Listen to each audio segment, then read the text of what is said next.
that will vote for him in this election.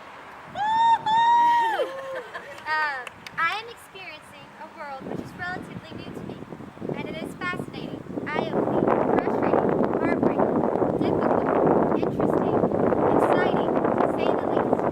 I still remember the first election I was old enough to vote in.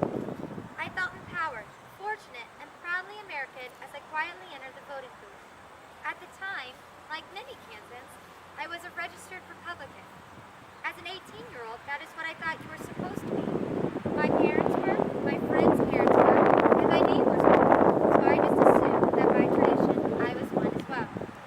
As I got older, I quickly realized that neither party could possibly have a monopoly on all good ideas, despite what they tried to proclaim. Furthermore, I felt that both parties had forgotten me. A first-generation college student, a teacher, the daughter of a single working mother, a lover of my country. Due to both parties' entrenched focus on stopping the other's agenda, I felt as though they'd lost track of what was important and whom they were actually representing. They are failing us. To accomplish anything, we must work together. We must send problem solvers to Washington. So Greg and I, wanting to make a difference, wanting Washington to work for the people once again, decided to run for the U.S. Senate as an independent. As evidence of the brokenness of Washington, the incumbent and his campaign staff refused to run on issues. Rather, they throw mud, stir hate, spread fear, and the notion that politics is just ruthless, ugly, and mean. But I ask why.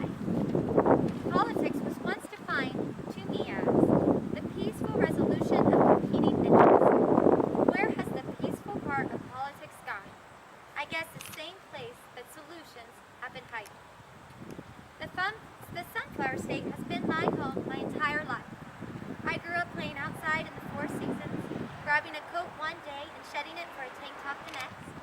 I rode horses in the fields. I learned to drive on back roads.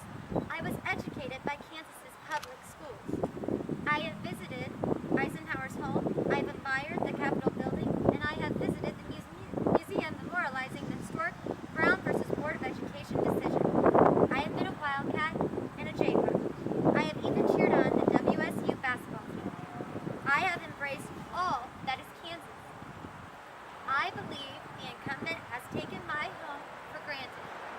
He didn't believe he would have to work for my fellow Kansans vote, but rather he felt entitled to it.